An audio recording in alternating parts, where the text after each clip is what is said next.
Hey, Michelle. Hi, Dean. Michelle, tell folks a little bit about you, and then I have a hypothetical scenario I want you to help me with. Sure. I'm Michelle Mayther. I'm a fractional CMO. I started in house as a marketing manager for infrastructure and enterprise companies. Mm, And then I started my transition to more impactful work. And that started with nonprofits, then moved into local e commerce and CPG brands that are all working to create change in their communities. And today, that's where I spend most of my focus and where most of my clients are. And we're out here working every day to make things better. so, excellent. Thank you very much. So, here's my hypothetical. Okay. So, today's day one. You just started a brand new client engagement. It's going to last a year. So, it's a longish one by fractional CMO standards. Okay.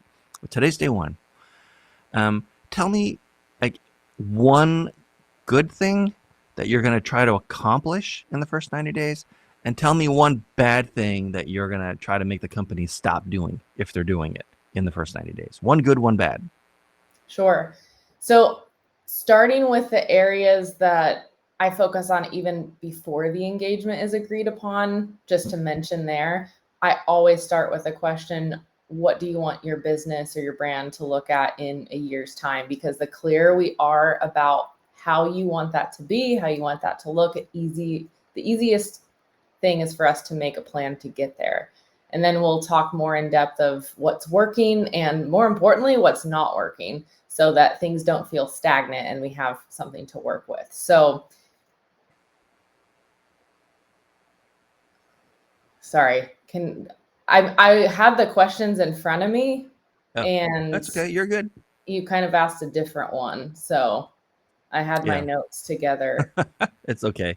All of the rest, that's the only one that's going to be a little different, I think. Can you ask it again and I can just answer again? Because it was kind of You, thrown. your answer was very good. I promise you. Don't worry about it. Yeah. Okay. I promise. Like 100 episodes. The one thing I wouldn't do is just keep working a status quo and taking a look at the team and just rinse and repeating what has already been done and what's not working. Yeah, that's not going to work out. Okay. So, Angela, hi. Hello. Now, I don't have to do this very often, but I'm going to do it in this case, Angela. So, just before we get started, and welcome, by the way, and thanks. And this is the second time that tried to do this because the platform actually had a problem last time and kicked us both out. Crazy day. Uh, so, just for full disclosure, you are with Chief Outsiders, and I have a commercial relationship with Chief, which is to say, Chief Outsiders has hired me several times, either to work for the company, a corporate itself, or for Chief Outsider clients. So, just like full disclosure, that's not why you're here, but several Chief Outsiders have been here before and after I started working with Chief Outsiders. But welcome to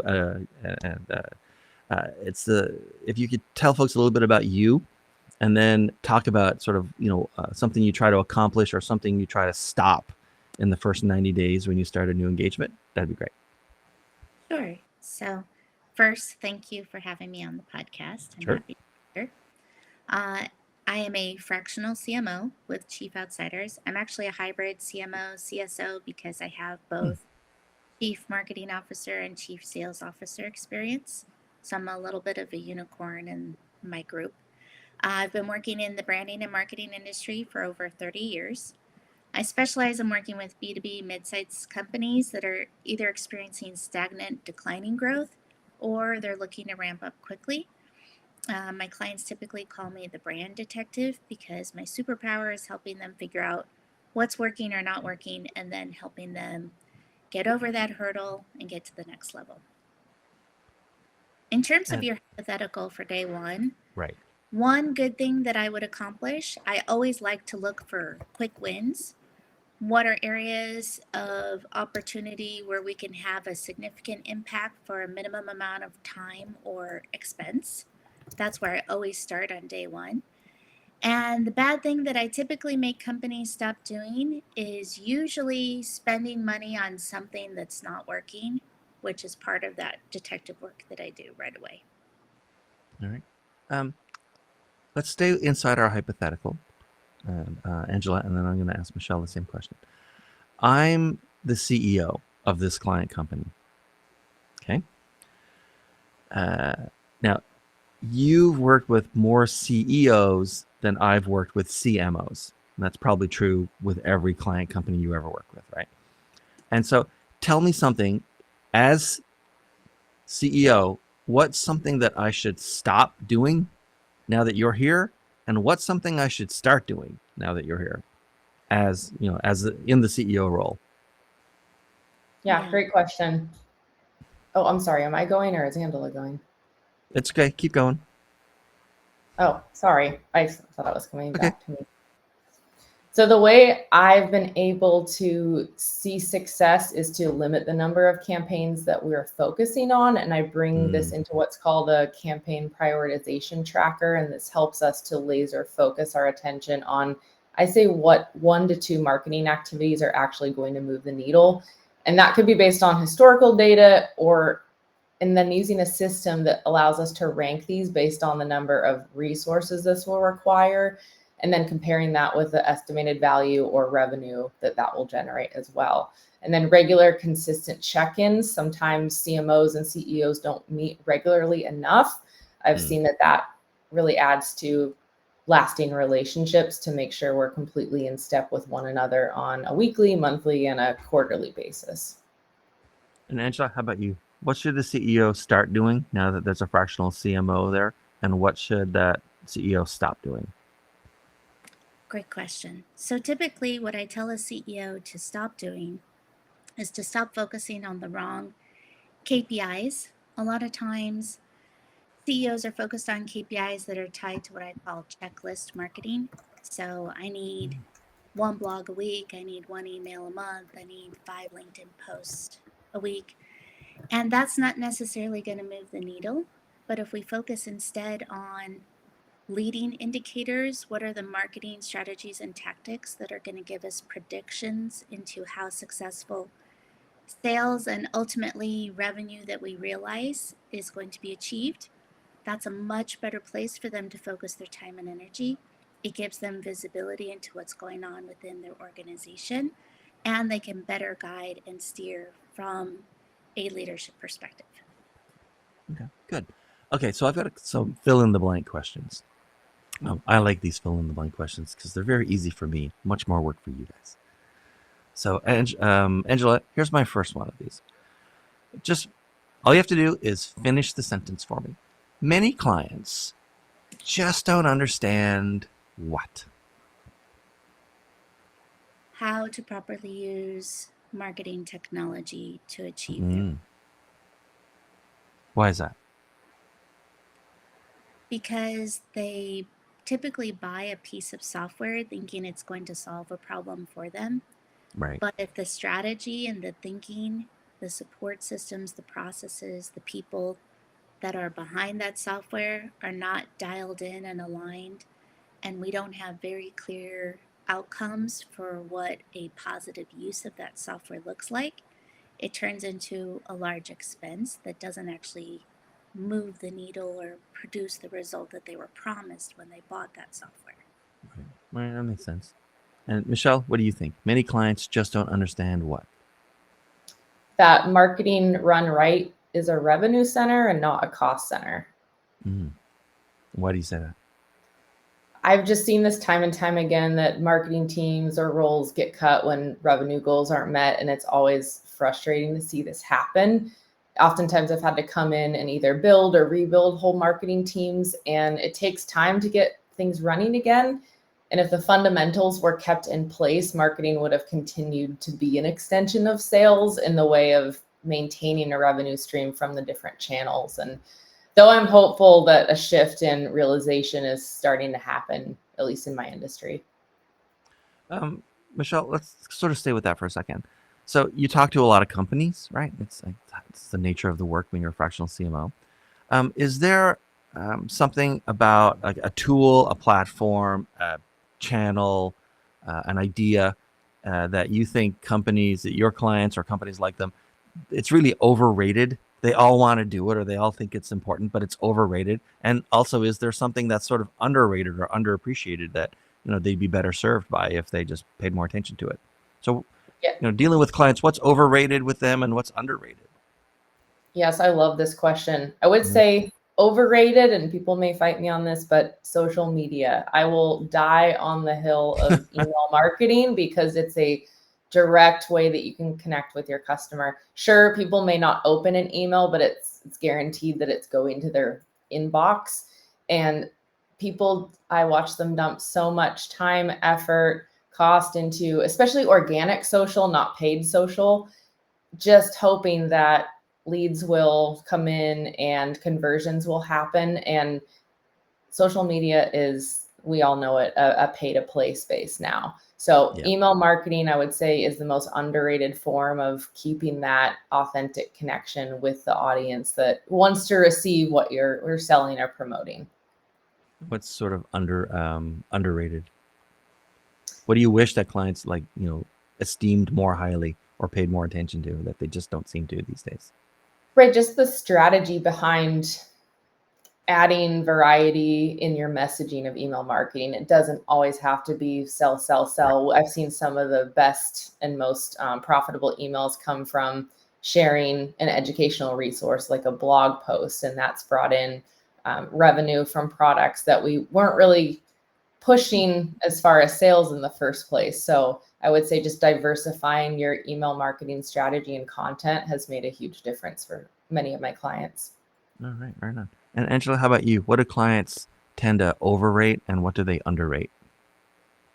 So, from my perspective, I believe AI is both overrated and underrated. So, AI is underrated because the only way to use AI properly is to put quality thinking and a quality, detailed, well thought out prompt into the software in order to get an ideal output. It should be treated as a thought partner.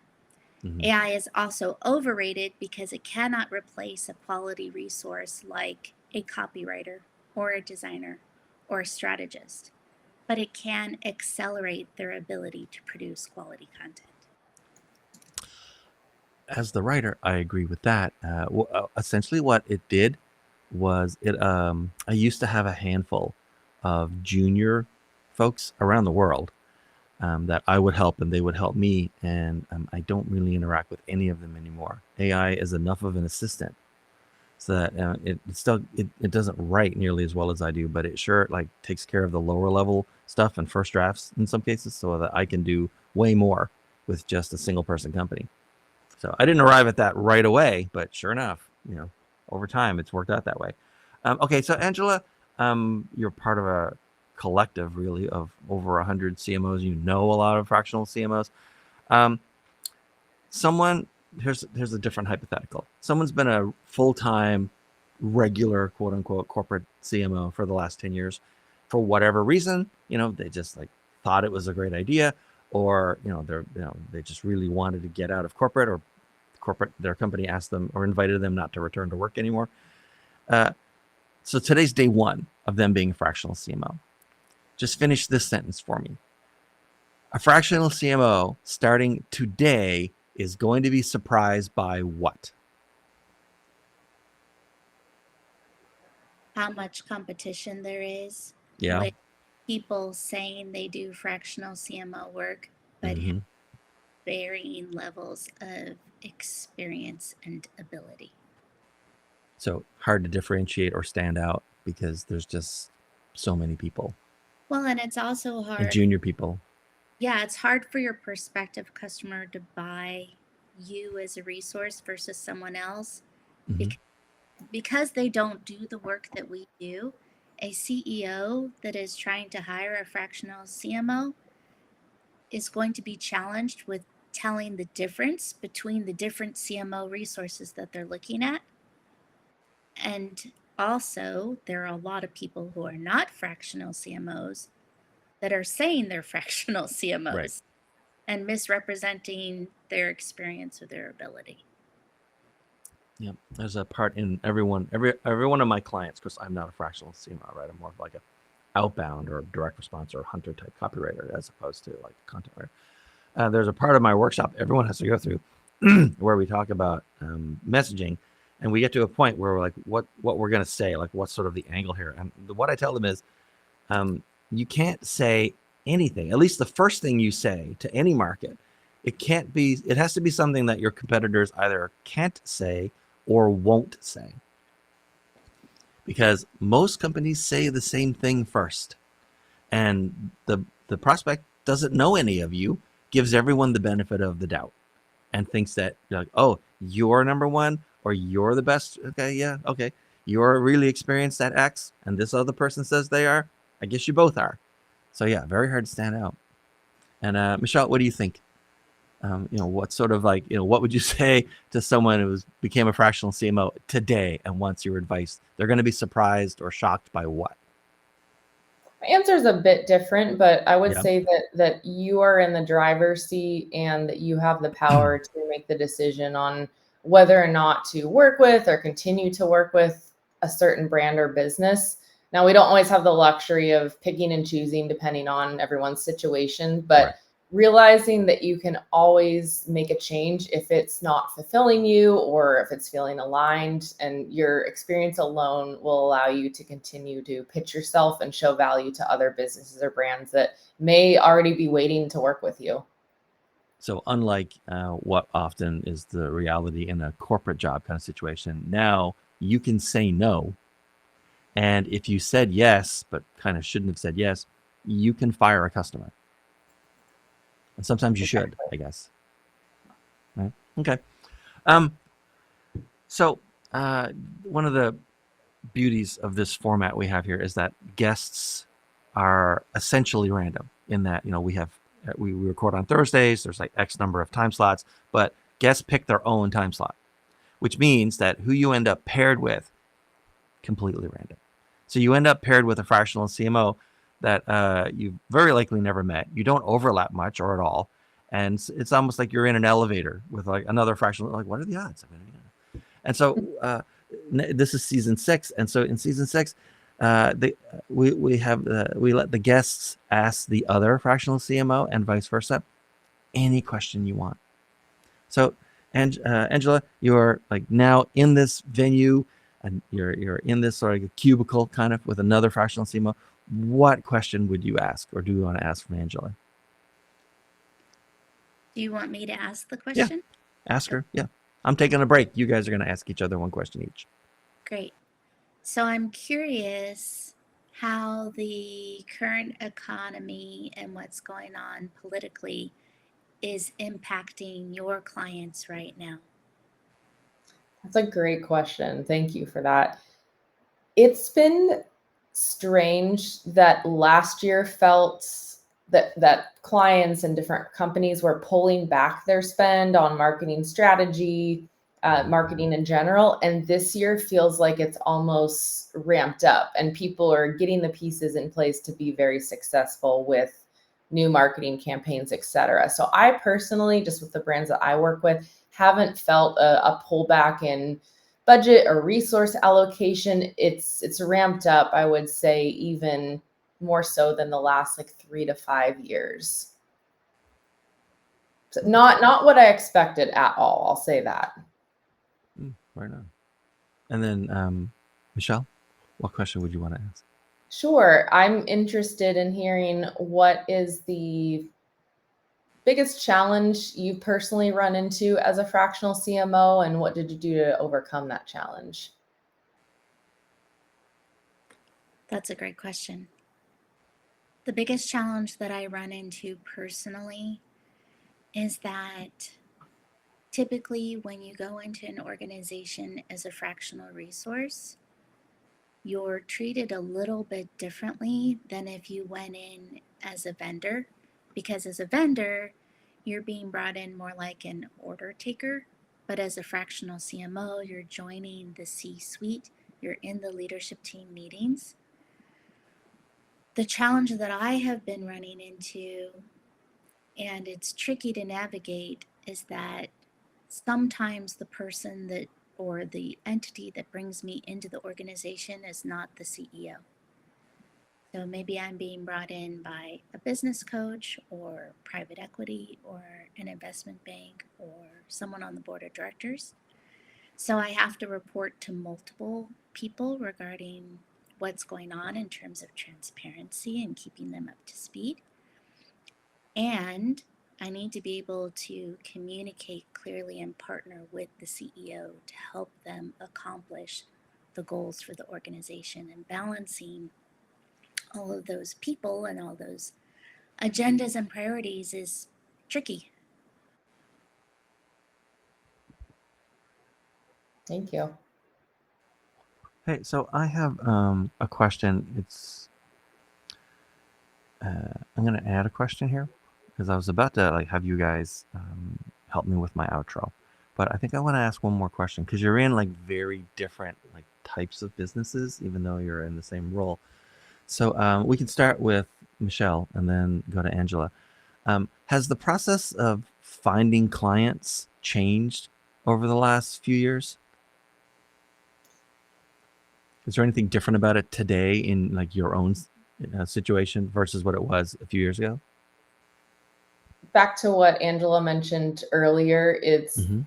more about differentiating yourself. I mean, even from the industries that you work in to your core values, you have to find a way to personally and professionally, of course, connect with that brand or that business, especially when you're doing any sort of, and I don't really call it cold outreach, but outreach in general, Right. doing your research, looking at their website, looking at, what you can infer from the marketing strategy they have in place right now, and just giving them some, free advice, and just positioning yourself as, if I come in, I would do XYZ rather than just, a one-liner cold pitch that Right. 100 other fractional CMOs are going to be sending them the same thing. So I think it's just spending more time being intentional about that first point of contact with the prospective client.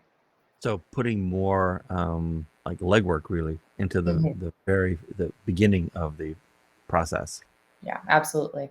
Right. And Angela, how about you? Has the process of finding clients or the way that clients like find you or find a fractional CMO, you think, has it changed over the last few years?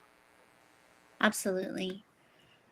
I had my own agency for 20 years. Mm-hmm. And so when I worked with clients previously, I worked directly as a single shingle fractional CMO. So when they reached out to me, I was the resource, Mm-hmm. and I was also doing the sales and business development. Now that I'm part of Chief Outsiders, when a prospective client comes to the organization, we go through an internal matchmaking process, and that prospect gets matched with the ideal resource based on skill sets, industry experience, and also experience solving that particular problem. So it's a very different way of matching with clients than before. Right. Yeah, that makes sense. Okay, so Angela, thanks both of you, by the way. This has been fantastic. Who should be contacting you these days, and how should they reach you? Anyone that is involved in an organization that is either dealing with stagnant growth, or maybe there's some sales and marketing challenge that they just can't figure out internally, or they're really looking to aggressively accelerate. Mm-hmm. You're working with that CEO. So maybe it's the CEO yourself, or you're a business coach, you're on the board of directors, you're in private equity, you're an investment banker. If you see that particular organization struggling, that's where I can come in. I can make a big difference. And then once I get everything cleaned up and organized and structurally sound, I like to build a nice little marketing and sales engine, and then hand it back to the organization and put someone in place to run it. Right. And how should people get in touch with you these days? What's the preferred method?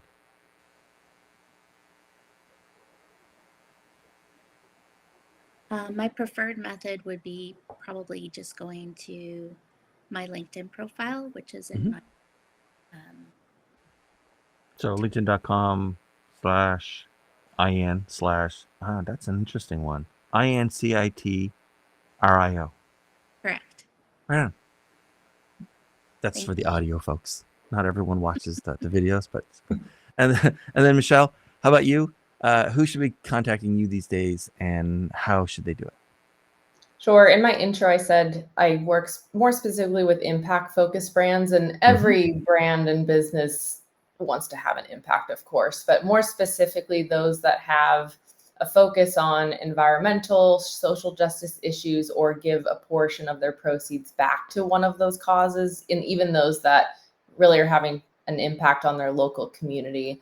Others would be CPG brands nationally, and then businesses that are local to the Pacific Northwest in the US that are really tired of placing small bets on whatever is trendy, like hiring an influencer 1 month. That's not working, then throwing that away Right. and going all in on TikTok. Just brands that are tired of the guesswork in marketing and really want to focus their spend to get the best return on investment that is going to serve them long term. And the way to do it, way to get to you?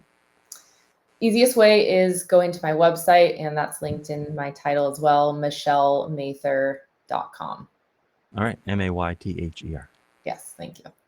All right. Thank you, Angela. Thank you, Michelle. It's been great talking to you guys. And thanks for watching. We'll see you in the next one. Bye.